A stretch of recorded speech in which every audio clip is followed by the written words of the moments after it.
ke Pak Mariono gitu, seandainya nih ya, channel saya itu viral, banyak yang melihat. Ini salah satu peternak kambing di Desa Majasari yang hasilnya kita taruh di showroom Aljun tadi. Yang tempat tadi showroom. Iya. Semuanya adalah salah satu peternakan modern. Kita siapkan pakan yang high dan pakan yang dari petani yang supply itu.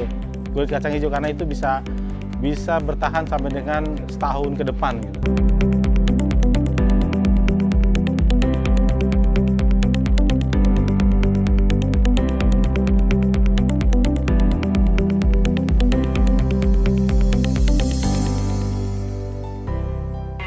Pak Edo.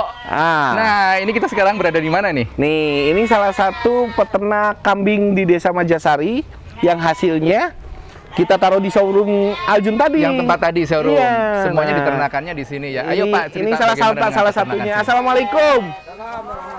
Ini Pak Haji Arta. Halo Pak Haji. Ya, Pak Haji Arta ini salah satu peternak plasma kami. Dia pemilik berapa kandang ini. Nah, beliau ini salah satunya yang memasok ke showroom domba Aljun. Tadi, ya. Ini Mungkin pemasokannya berapa jaraknya gitu, berapa? Nah, ini contoh-contoh dombanya. Ya. Ya, apabila hari raya Idul Adha, salah satunya ini udah pasti. Ya. Terus kadang-kadang 15-20 ekor lah. Nah, ini salah satu kearifan lokal membina petani di desa kami, peternak. Ya, Nah, ini salah satu. Ini, Nah, itu. ini kan baru diambil dari petani-petani. Ya. Oh, dari sini juga ngambil dari Petani juga. Petani juga, kemudian pool ke sini, nanti pool terakhir pokoknya di showroom yang Aljun ya. Di showroom yang Aljun. Pak, jadi Ya. kita punya bibit, ditaruh di orang. Nah. Salah satunya macam ini nih. Ya. Ngambil kemarin ya, bisa gitulah istilahnya. Ya. Nah, kalau udah sapen tuh lepas nyusu. Lepas nyusu. Nah, disinilah pengemukannya. Iya, iya. Nah, nanti ketika dia besar, dia akan dijual di showroom domba Aljun. Dan salah satunya mungkin bisa untuk ekspor. Tergantung Kita kan- dari kualitasnya. Iya. Nah, Ya. itu.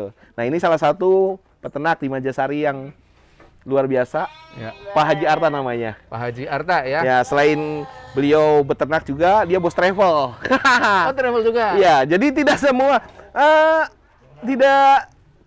tidak melulu mereka beternak kambing, tidak. Di sini juga ada usaha-usaha lain Pak seperti Haji Arta kebetulan sekali ini di saat masa pandemik seperti ini, kan travel kita bilang benar-benar tiarap ya. Iya betul. Nah, tapi untung Bapak ada ini ya. Ya alhamdulillah. Alhamdulillah dari travel juga ada, dari kambing juga ada, dan kita juga punya pabrik bata, Pak. ada di sini. Wih, Ada. sikut kanan kiri depan ya Pak. Perlu diketahui, Kira-kira Majasari, itu dari segala macam. Iya, Majasari punya pabrik bata terbaik loh, Bagus. bata Ya, ya. bata merah. bata merah. Itu dengan di Majasari. tradisionalnya. Ya. Nah, Kebetulan sekarang juga saya lagi bakar, ada sekitar 32.000. oh. Denis kayaknya kita bisa juga ke pabrik bata untuk next konten ya. Karena Ya. banyak bisa dieksplor Majasari, kearifan lokalnya seperti apa. Betul, dan betul. tingkat ekonomi masyarakat. Makanya tadi saya dengan Pak Edo agak menyayangkan sekali dengan banyaknya sumber daya seperti ini. Kenapa masih banyak TKW itu yang Betul. Jadi sebenarnya banyak hal, cuma itulah prinsip dari kearifan lokal adalah bagaimana sih kita bisa survive dari diri kita sendiri, bagaimana memanfaatkan eksplor alam kita, pariwisata kita di Majasari juga walaupun desa terpencil seperti ini, kita punya kolam renang bernuansa Bali. Pengen lihat? Ya. Nanti kita akan liatin. Oh, boleh. Ya. Punya kolam renang bernuansa Bali. Ya. Ya, walaupun di masa pandemi ini agak berkurang. Ya, namanya desa kecil, Ya. tapi sekedar untuk hiburan sih adalah. Ya. Pak, siapa tahu ada yang orang penting nonton di YouTube kita, channel kita ini. Harapan apa sih yang Bapak keinginkan dari mereka? Dari beliau-beliau nih. Buat para penguasa. Iya. Setidaknya kami ini cuma warga desa yang terpencil, yang tanahnya juga tidak bagus untuk pertanian karena kita terimbas dari tol. Tol itu membuat air dari atas ke bawah berkurang. Sehingga pertanian kami ini menjadi petani tada hujan yang tadinya luar biasa, bagus sekarang hanya menjadi petani tada hujan. Terbendung. Terbendung. Tidak ada air mengalir lagi ke kami. Akhirnya kami memanfaatkannya seperti itu, meningkatkan pariwisata, pengguna mulai beternak dengan kearifan lokalnya. Nah, ini desa yang terpencil, tapi kita pengen punya sesuatu yang besar, bisa meningkatkan taraf hidup masyarakatnya. Luar biasa Pak. Yuk kita lihat Pak Iya. Hajarta dan Pak Iya. Edo. Nih, ini pengemukannya di sini. Iya. Pengemukannya di sini. Nah, nanti ketika sudah besar baru kita yang sudah siap Ini, Pak. jual, kita yang siap jual nanti ditaruh di showroom sana. Pokoknya di showroom yang udah cantik-cantik semuanya. Oh ya, sudah siap jual. Kalau di sini Masa latihan, treatmentnya semua di sini. di sini. Ya? Iya. Ini masih Nah, pemukaan. dan Iya. perlu diketahui, bukan hanya di sini. Ada puluhan di sini. Ini baru Ini salah satunya. yang di Pak Haji Arta, Iya. salah satunya ya. Salah satunya. Iya. Kayak macam kita punya petani ternak itu bukan satu kandang, Pak. Iya. Ada sekitar kurang lebih 10. Nah, Itu baru satu petani. ya, Pak Haji Arta sendiri membawahi beberapa petani. Dia titip ke plasma ke petani-petani. Ada sekitar 10 kandang. Itu dari Pak Haji Arta. Pak Haji Arta aja, sendiri. belum dari yang lain. Belum yang lainnya. Iya. Ya saya bilang di spesiesnya di angka 2000-an ada di sini. Iya. Ini kalau sampai ke depannya daging domba bisa ekspor itu sih Wah, iya, luar Pak. biasa. Luar biasa. Apa yang terjadi? Ya, tapi kalau menurut saya, inilah bagaimana ketahanan pangan kita untuk wilayah Majalengka kita pertahankan seperti ini. Iya. Kalau kita mencakup terlalu tinggi dengan nasionalnya, saya cuma bisa berharap yang saya bilang tadi tidak ada impor domba ke Indonesia. Iya, iya, iya. Untuk Maksud tetap saya tadi bukan ekspor. Kalau sampai import itu udah keterlaluan Luar. sekali. Nah, gitu kan. Iya. Kita yang sudah berusaha semaksimal mungkin mengembangkan domba di kampung kita Iya. atau di Indonesia, sedangkan tiba-tiba ada impor dan itu akan peternak kita akan habis. Ya. Ini ada satu kandang ini bisa mencakup berapa ini, Pak? Ini kalau perempuan sih banyak sih ya. Cuma perempuan di sini. Ini perempuan. Kan. Harem- Kalau harem laki-laki umur 4 bulan, 5 bulan udah dipisah. Oke. Ini nanti menjadikan bibit.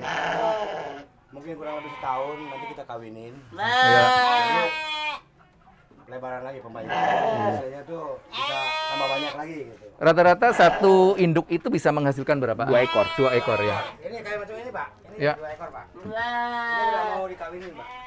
Hmm. Nah, kalau macam ini kan ini udah bisa Ini udah lagi dipingit ya, Pak, siap dijodohkan ya. dijodohkan.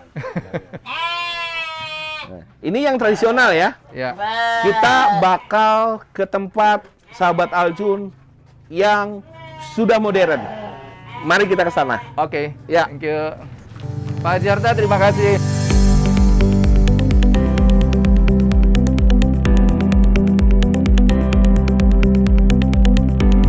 Oke, teman-teman traveler, sekarang saya sudah berada di satu peternakan modern. Ya, ini tadi Pak Edo yang bawa ke sini dan ini adalah salah satu peternakan modern yang berada di ini sudah masuk. Waragati masih Majalengka. Ini salah satu rekanan Aljun yang showroomnya di sana tadi. Ya. Nah, ini saya perkenalkan. Ini ada ownernya di sini, Bapak siapa? Mariono. Pak Mariono ya, jadi sorry Pak kita agak jauhan ya, soalnya buka ini Oke, sip. apa namanya masker biar kita sama-sama aman tapi kedengeran jelas. Pak Mariono, tadi pertama saya masuk di luar, ini ada satu konsep yang menarik sekali, di mana bagi rekan-rekan Muslim itu yang akan melakukan apa namanya ibadah untuk kurban, itu bisa ada sistem yang bagus itu seperti apa ya? Yang kami tawarkan adalah sistem untuk meringankan, melangkahkan niat mereka untuk berkurban. Biasanya kalau berkurban di hari H itu kan harga pasti mahal. Iya. Harga pasti sudah di atas rata-rata. Nah, Iya. kita coba menawarkan sistem tabungan kurban. Artinya dengan dicicil selama 10 bulan, mereka secara pengeluaran duit akan lebih ringan, Pak, akan dibagi 10, dan mereka akan mendapatkan ternak yang lebih murah. Artinya sebetulnya ternak itu sudah sesuai dengan harganya dan tidak akan berubah gitu.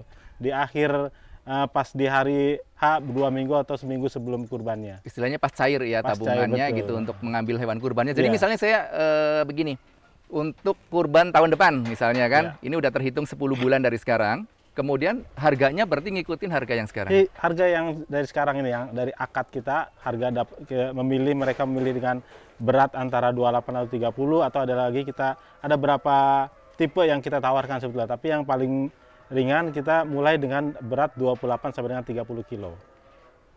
Baik, jadi aman lah ya istilahnya untuk bagi mereka yang mungkin secara keuangan harus nabung dulu. Nah, di peternakan sini apa namanya memfasilitasi ya untuk mereka tetap bisa beribadah. Oke Pak, sekarang cerita ke kambingnya nih Pak. Kalau saya lihat ini konsepnya bagus sekali seperti kalau di Australia ataupun New Zealand, bersih banget, dan kemudian di sini juga ya lahannya juga bagus. Boleh diceritakan sedikit Pak tentang Sebetulnya konsep yang kita coba tawarkan adalah dengan sistem kandang modern. Artinya ini berbeda dengan sistem peternakan tradisional yang mereka secara kotoran tidak terkoleksi dengan baik. Mereka mungkin akan bersihkan, tapi berkalanya nggak seperti ini. Ini karena yang kita buat memudahkan untuk si petugas ambil kandang. kotorannya, Iya, membersihkannya. setiap hari mereka sapu karena secara koleksi perawatannya lebih mudah. Artinya kotoran antara urin dengan feses itu terpisah. Dan itu membuat proses bau itu berkurang. Mungkin Bapak bisa rasakan sini baunya. Iya, justru itu nih beda. teman-teman traveler, saya berada di sini dan kambing ada di sini hampir tidak ada bau sama sekali. Ya, Ya. betul. Dan kambingnya mulus-mulus loh, bersih-bersih. Ketersediaannya. Kita ikut mempertahankan kedaulatan pangan nasional, Pak. Palingnya ikut andil gitu. Luar biasa. Terus Pak, apa bedanya yang di sini dengan di sana? Ini tempat playgroundnya atau di sana? Sebetulnya apa? ini biasa untuk kita lakukan untuk kandang karantina, atau kalau tidak ada karantina kita buat yang breeding Pak, karena breeding perlu makan rumput, perlu diumbar gitu secara langsung. Ya. Jadi kalau memang ada domba-domba baru datang, biasanya kita alokasikan di sini agar penyakit yang dari ternak-ternak yang lain itu, dari tani itu bisa tidak menular ke domba-domba yang lain. Gitu. Sebelum mereka bercampur dengan rekan-rekannya Iya, yang lain di betul. kandang utama, mereka masa Kita karantina karantina dulu. sih. Itu jaraknya berapa lama Pak? Untuk Untuk mengetahui bahwa kambing ini benar-benar sudah lolos seleksi karantina, boleh masuk ke seminggu sebenarnya sudah. seminggu udah ketahuan ya. Biasanya kita ada vaksin, sama seperti di Aljun juga Pak ya. Kalau harga jual sekarang misalnya saya ikut menabung untuk kurban tahun depan, hari ini kurang lebih harganya sekitar berapa? Berapa Pak? Kalau maksudnya hari ini, Iya, misalnya saya hari ini akad nih ya. akad. Iya. Itu sama harga sama kita target nanti di 27.500 paling murah. 2.750.000. 2.750.000, walaupun nanti pas mendekati sudah menjadi harga 3,5 juta, saya tetap Ya, tetap dengan selesai harga itu. cicilan dengan harga Karena kita ada 2.750.000. akadnya Pak, Iya, tanpa bunga kita. bebas Cicilan riba tanpa ya. bunga. Lebih ada berapa ekor Pak di sebelah sana? Saat ini di sebelah sana sekitar 80 ekor. 80 ekor yang berada di sebelah sana di showroomnya. Ini berarti ini ya, sorry bukan showroom, tempat karantina ini yang baru datang ya. Berarti ini masih baru sekali ya, penduduk baru nih. Jadi meneruskan konsep tabungan korban tadi. Jadi untuk biasanya kalau yang diberlakukan itu mereka setelah menabung, mereka akan diberikan domba atau hewan ternak pada waktu hari H. Kalau kami di sini menggunakan konsep setiap hari bisa dipantau ternaknya. Jadi ini untuk rasa kepercayaan kepada mukorib atau calon pengkorban. Jadi misalnya dia sudah mulai menabung pertama, Iya. dia bisa datang ke sini untuk melihat domba korbannya nanti. Langsung dapat 1 ekor. Betul. Jadi itu Oke. jadi bukan pada hari H kita langsung menyediakan enggak, tapi kita sediakan dari hari ini. Seperti itu. Iya, iya. Pak Mariono, kemudian sejauh mana keterlibatan Bapak terhadap penduduk lokal di sini seperti tenaga kerja dan lain sebagainya sudah sesuai dengan cita-cita Bapak belum? Bahwa tadi kita singgung sedikit dengan Pak Edo bahwa kita kan bukan hanya memikirkan Ya, diri betul. sendiri, tapi bagaimana mengangkat kearifan lokal penduduk Betul, sekitar. Nah, kalau untuk di peternakan, sorry, nama peternakannya apa Pak? Supaya rekan-rekan lain tahu.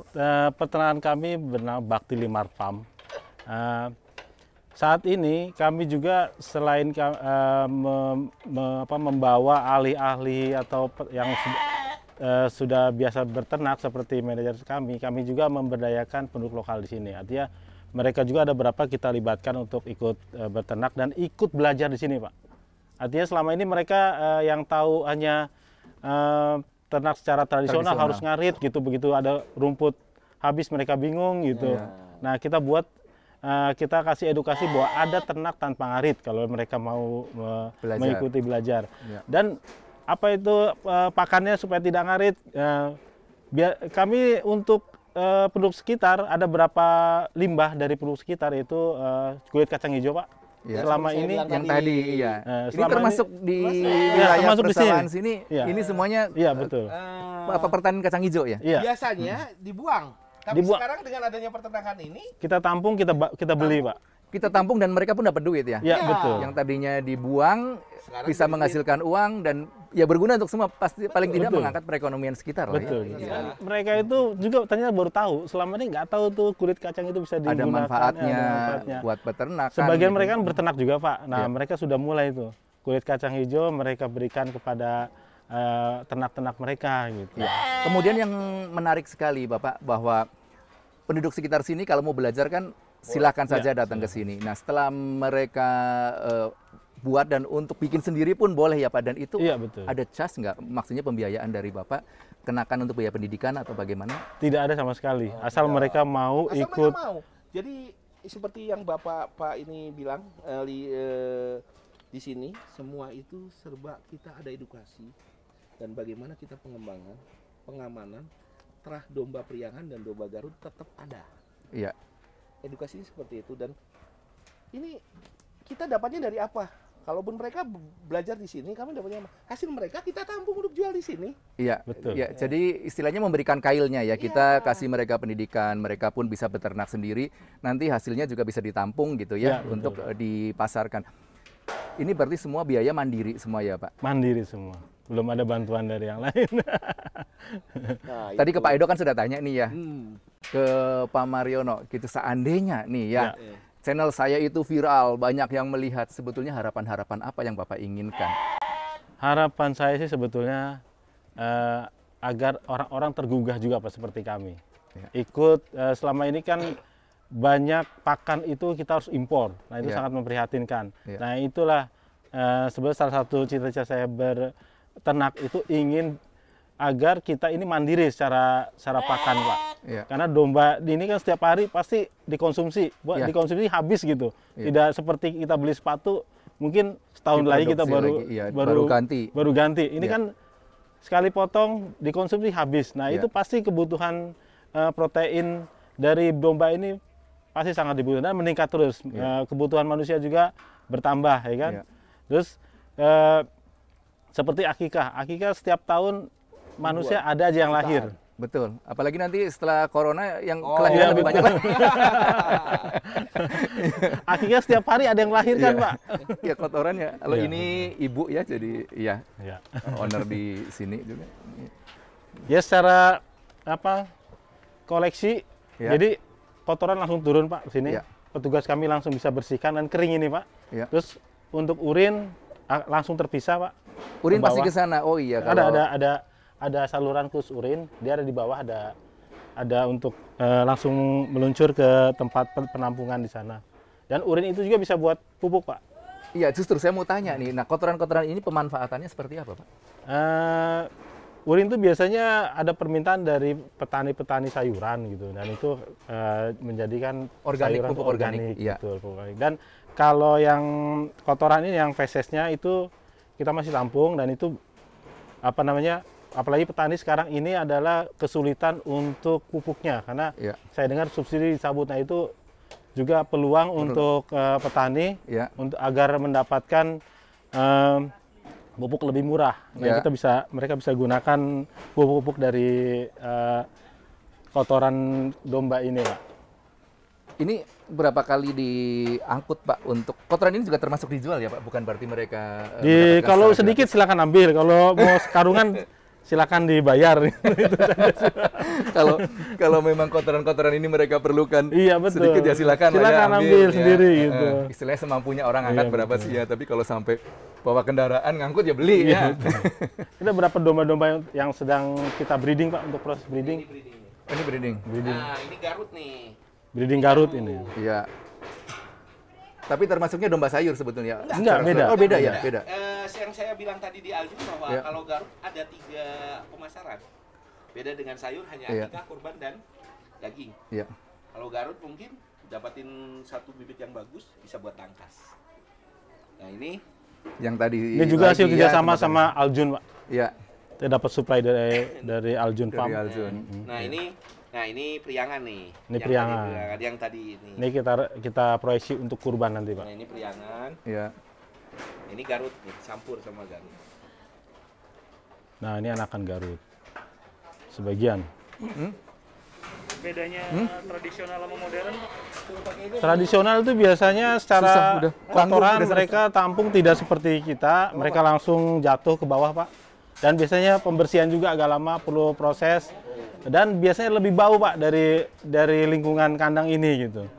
Dan satu lagi pakannya mereka kalau tradisional biasanya pasti ngarit gitu.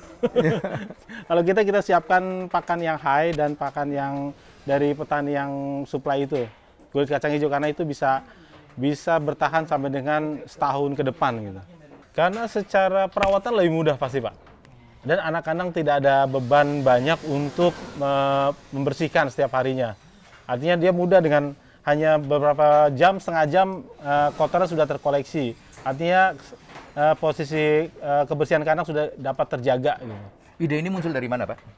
Saya terus terang ada beberapa peternak di Jawa Tengah dan Jogja, Pak. Saya pernah lihat ke Sinatria di Jogja, cukup bagus, cukup inspiratif kalau menurut saya.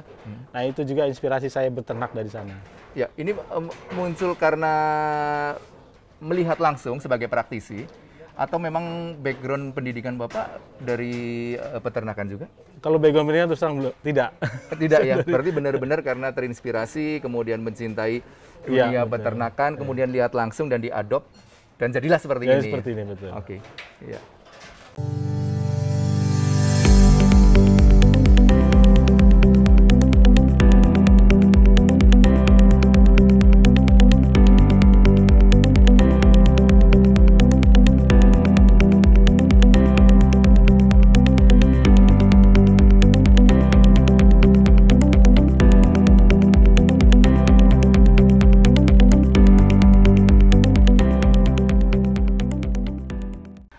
Oke, Pak Mariono, seandainya ini ada dari teman-teman yang melihat channel ini akan menghubungi, oh iya saya ternyata ada nih gitu untuk yang tadi kita bicarakan konsep mengenai akikah, kemudian kurban dan lain sebagainya. Boleh sebutkan nomor teleponnya, Pak? Boleh, silakan hubungi di 0813 1507 8876 atau 0812 818 6606. Ada IG yang bisa IG-nya di baktilimar.farm, BHAKTILIMAR.farm. Terima kasih banyak, Pak. Sama-sama, Pak. Mudah-mudahan ini bisa menginspirasi rekan-rekan traveler semua bahwa kita tidak hanya jalan-jalan, pada saat jalan pun edukasi apa yang kita bisa serap, dan salah satunya adalah di tempat ini.